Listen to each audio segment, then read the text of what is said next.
ಸರ್ವರಿಗೂ ಶ್ರೀ ಕೃಷ್ಣ ಜನ್ಮಾಷ್ಟಮಿಯ ಶುಭಾಶಯಗಳು. ಇಸ್ಕಾನ್ ಶಿವಮೊಗ್ಗ ವತಿಯಿಂದ ಶ್ರೀ ಕೃಷ್ಣ ಜನ್ಮಾಷ್ಟಮಿಯ ಮಹೋತ್ಸವ ಕಾರ್ಯಕ್ರಮವನ್ನ ಇದೇ ಆಗಸ್ಟ್ 16ನೇ ಶನಿವಾರದಂದು ನಡೆಯಲಿದೆ.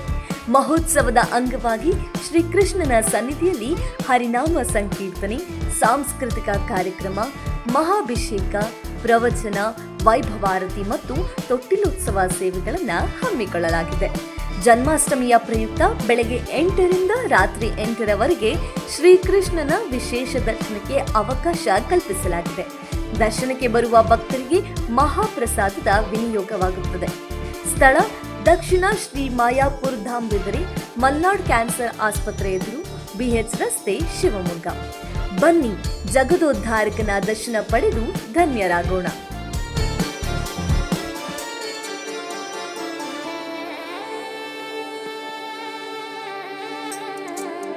ನ್ಯೂ ಚೆನ್ನೈ ಶಾಪಿಂಗ್ ಸೀರೆಗಳು ಮತ್ತು ರೆಡಿಮೇಡ್ ಬಟ್ಟೆಗಳು ದಿ ಫ್ಯಾಮಿಲಿ ಶಾಪ್.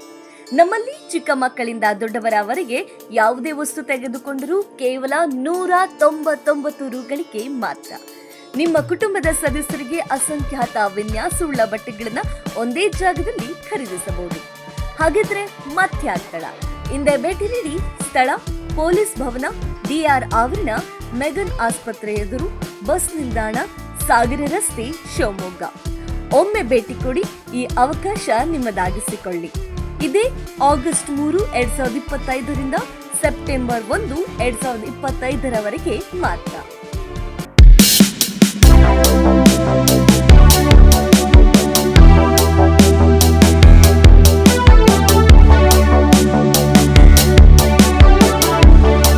ಧರ್ಮಸ್ಥಳ ಕ್ಷೇತ್ರ ಒಂದು ಧಾರ್ಮಿಕ ಶ್ರದ್ಧಾ ಕೇಂದ್ರ. ಧರ್ಮಾಧಿಕಾರಿಗಳ ಮೇಲೆ ಎಲ್ಲರಲ್ಲೂ ವಿಶೇಷ ಗೌರವವಿದೆ ಎಂದು ಶಾಸಕ ಗೋಪಾಲ್ ಕೃಷ್ಣ ಬೇಳೂರು ಹೇಳಿಕೆಯನ್ನ ನೀಡಿದರು.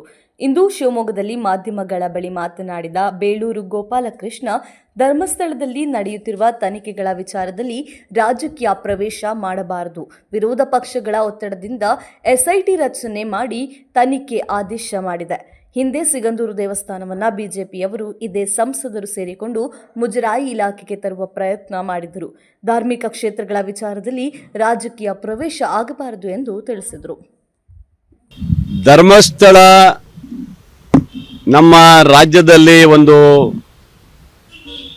ಉತ್ತರ ಕಾಶಿ ಏನು ಹೇಳ್ತಾರಲ್ಲ ಹಾಗೆ ಭಾರಿ ಪ್ರಸಿದ್ಧವಾದಂಥ ಒಂದು ಧಾರ್ಮಿಕ ಕ್ಷೇತ್ರ ಇದೆ.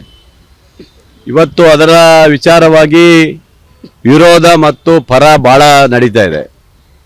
ನನ್ನ ಇದರ ಪ್ರಕಾರವಾಗಿ ಧಾರ್ಮಿಕ ಕ್ಷೇತ್ರಗಳಲ್ಲಿ ನಾವು ಯಾರೂ ಹಸ್ತಕ್ಷೇಪ ಮಾಡುವಂಥದ್ದು ತಪ್ಪಾಗುತ್ತೆ, ಅದು ಮಾಡಬಾರ್ದು ಅಂತ ನನಗೆ ಅನಿಸ್ತದೆ. ಯಾಕಂದರೆ ಆ ಕ್ಷೇತ್ರಕ್ಕೆ ಭಾಳ ಜನ ಭಕ್ತಾದಿಗಳು ಮತ್ತು ನಂಬಿಕೆ ವಿಶ್ವಾಸ ಇಟ್ಕೊಂಡು ಹೋಗುವಂಥದ್ದು ನಾವೆಲ್ಲರೂ ನೋಡಿದ್ದೀವಿ. ನನಗೆ ಇವತ್ತು ಅನಿಸಿದ ಪ್ರಕಾರ ಅಲ್ಲಿ ಇವತ್ತು ಸೌಜನ್ಯ ಕೇಸು, ಇನ್ನೊಂದು ಕೇಸು ಅಂತ ಹೇಳಿ ಅಲ್ಲಿ ಗೊಂದಲಗಳನ್ನು ಸೃಷ್ಟಿ ಮಾಡೋದು, ಇನ್ನೊಂದು ಮಾಡೋದು ಎಲ್ಲ ಮಾಡ್ತಾ ಇದ್ದಾರೆ ನನಗೆ ಗೊತ್ತಿದೆ. ಆದ್ದರಿಂದ ನಾನು ಎರಡು ಕಡೆಗೂ ಹೇಳೋದಿಷ್ಟೇ, ಪರ ವಿರೋಧ ಹೇಳೋದಿಷ್ಟೇ, ಧಾರ್ಮಿಕ ಕ್ಷೇತ್ರಗಳನ್ನು ಅಪವಿತ್ರ ಮಾಡಲಿಕ್ಕೆ ಹೋಗಬೇಡಿ ಅಂತ ನಾನು ಇವತ್ತು ಕಡ್ಡಾಯವಾಗಿ ನಾನು ಹೇಳ್ತಾ ಇದ್ದೀನಿ. ಯಾಕಂದರೆ ಇದು ನಮ್ಮಲ್ಲಿ ನಂಬಿಕೆ ವಿಶ್ವಾಸ ಇಟ್ಕೊಂಡು ಹಿಂದಿಂದಲೂ ನಾವು ಬಂದಿದ್ದೀವಿ. ಇವತ್ತು ನಾವು ಹಿಂದೆ ಬಾಲ್ಯದಿಂದಲೂ ಸಹ ಆ ಕ್ಷೇತ್ರಕ್ಕೆ ಹೋಗಿ ಬರುವಂಥದ್ದು, ಅಲ್ಲಿಯ ನಂಬಿಕೆ ವಿಶ್ವಾಸಗಳು ಇಟ್ಕೊಂಡು ಬಂದಿದ್ದೀವಿ. ವೀರೇಂದ್ರ ಹೆಗ್ಗಡೆಯವ್ರ ಬಗ್ಗೆಯೂ ಸಹ ಅಪಾರವಾದಂಥ ಗೌರವ ಇಟ್ಕೊಂಡು ಬಂದಿದ್ದೀವಿ.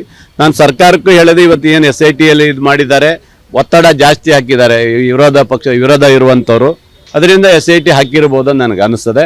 ಆದರೆ ಧಾರ್ಮಿಕ ಕ್ಷೇತ್ರದಲ್ಲಿ ಅಪವಿತ್ರ ಮಾಡುವಂಥ ಕೆಲಸವನ್ನು ಯಾವುದೇ ನಮ್ಮ ಸರ್ಕಾರದೂ ಕೈದು ಮಾಡೋದು ಬೇಡ ಅಂತ ನನಗೆ ಅನಿಸ್ತದೆ. ಅದ್ರ ಬಗ್ಗೆ ನಾನು ಹೇಳ್ತಾ ಇದ್ದೀನಿ. ಯಾಕಂದರೆ ಇವತ್ತು ನೋಡಿ, ನಮ್ಮ ಸಿಗಂದೂರು ಕ್ಷೇತ್ರನೂ ಸಹ ಹಿಂದೆ ಇದ್ದಂಥ BJP ಸರ್ಕಾರದಲ್ಲಿ ಅದನ್ನು ಇವತ್ತು ಮುಜರಾಯಿ ಹಾಕಿದ್ರು ಇವರೆಲ್ಲ ಸೇರ್ಕೊಂಡು. ಅದು ಒಂದು ಧಾರ್ಮಿಕ ಕ್ಷೇತ್ರ ಆಗಿತ್ತು. ಯಾಕೆ ಬೇಕಾಗಿತ್ತು ಅದೆಲ್ಲ ಮುಜರಾಯಿಗೆ ಬರೀಲಿಕ್ಕೆ? ಇವರಿಗೆ ಇದೇ MP, ಇದೇ BJPಯ ಮುಖಂಡರುಗಳೇ ಮಾಡಿದರು. ಅಂದರೆ ಯಾವುದೇ ಧಾರ್ಮಿಕ ಕ್ಷೇತ್ರಕ್ಕೆ ಯಾರೂ ಹಸ್ತಕ್ಷೇಪ ಮಾಡಬಾರ್ದು ಅನ್ನೋದು ನಂದೊಂದು ಉದ್ದೇಶ ಇದೆ. ಅದು